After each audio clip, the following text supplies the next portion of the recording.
You ask Claude Code to build a delete confirmation model.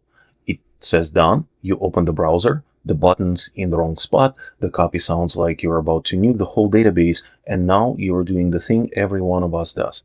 Typing 3 paragraphs describing a UI problem that would take you 2 seconds to just point at. Move that button down, no the other down, the warning text is too aggressive, round 4, and you're wondering if it would have been faster to just build it yourself. Here's the actual fix, and it's not a better prompt. The reason this loop is so bad isn't your prompting, it's structural. Matt Pocock's been vocal about this. His whole argument is that the model can't see a UI full stop.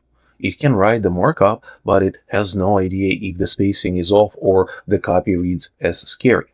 So his workflow leans on generating disposable variants. He'll give an agent instructions to produce 3 prototypes he can click between in a throwaway route, evaluate them visually, then commit to one before real code gets written. That part I buy completely. Where it gets annoying in practice is the feedback loop back to the agent. You are still stuck narrating visual problems in English. The second button, no, the left of that, which is exactly the bottleneck prototyping was supposed to remove. You've traded the agent can see the UI for you can see it fine, but describing it in prose is slow and lossy. And that the second problem doesn't get talked about nearly as much as the first one. So today, I built 3 throwaway UI variants for a real feature in AllFamilyTree and closed that loop without typing a single paragraph of visual description. The tool doing that is called Lavish. I'm going to show you exactly where it helps and where it doesn't. Here's the mental model, stated plainly before we touch the editor. Prototype cheap, review by pointing, decide before you build real components. The first half, cheap throwaway prototypes, is Pocock's discipline, not a tool. You ask the agent for a single disposable HTML file, not production React, not wired to your actual data. It's meant to be thrown away. That's the point. Mistakes in a throwaway file cost nothing. Mistakes in a merge PR cost an afternoon. The second half is where Lavish actually earns its place in this workflow. It's not a UI generator. I want to be precise about that because it's easy to hear prototyping tool and assume it draws you a mockup. It doesn't. It opens whatever HTML the agent already wrote in a local browser and lets you click directly on an element or highlight specific text and leave a note right there. That note with the exact element it's attached to gets sent back to the agent as structured feedback. No screenshot, no the button, the blue one. That's the whole trade. Pocock's technique gives you something worth reviewing. Lavish makes the reviewing part not miserable. Neither half works without the other.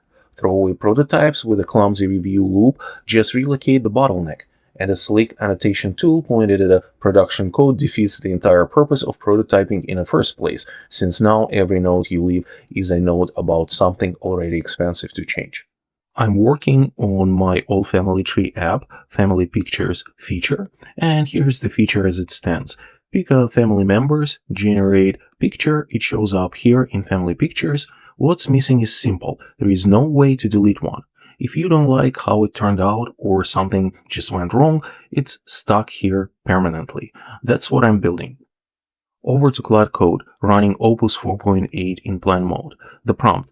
The create family picture feature generates family pictures, but there is no way to delete a picture if a user doesn't like it. Create delete functionality for family pictures. It's going to ask a few questions and think this through. I'll pick up once the plan is ready. Plan is done. Now here's the move that matters. I'm not accepting it just yet. Instead of jumping into implementation, I switch into auto mode and bring in the Lavish skill.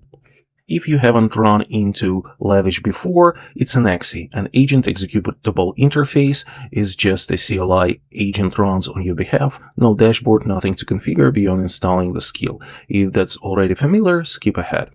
So install is one line, the same as any other skill.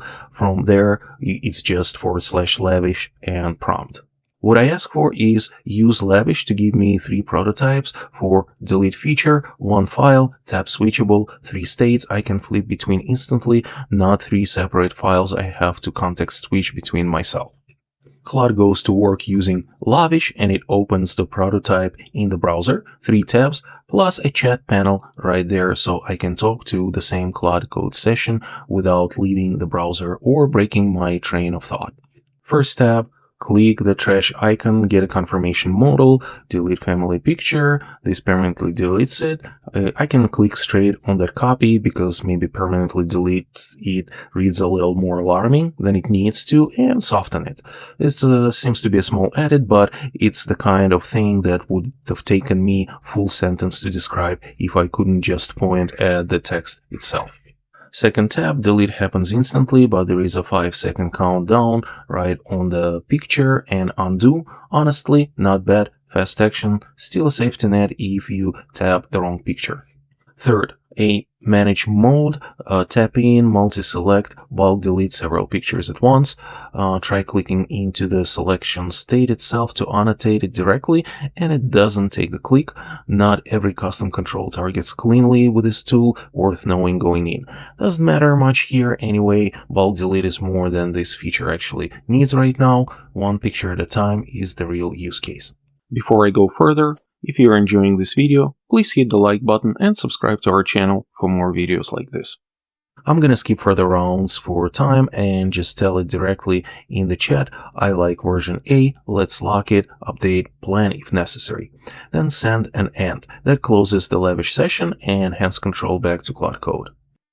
Back in the IDE, the plan updates to match what got approved in the browser, and from here it's a normal implementation pass. That's the actual workflow, start to finish. Plan first, prototype 3 ways before any real code exists, pick a direction by pointing at what's wrong instead of describing it, then let the agent build a version you already approved. If you take one thing from this, the next time you've got a UI feature with more than one plausible design, and most non-trivial ones do, don't ask your agent for the final version first. Ask for 2 or 3 disposable variants in one throwaway file and review them by pointing at what's wrong instead of typing a paragraph about it. Whether you use Lavish specifically or wire up something simpler yourself, the loop that matters is the same. Cheap prototype, fast visual feedback, decide once, then let the agent build the real thing from a plan that already reflects what you approved. One thing that I'd still push you to do that I didn't show here, before you lock a variant, sanity check it against what your backend can actually support. Nothing in a prototype loop tells you that. It'll let you approve a design your data model can't back, and it'll look just as convincing doing it as the version that works. The click-through is for judging what a human can judge. The rest is still your job.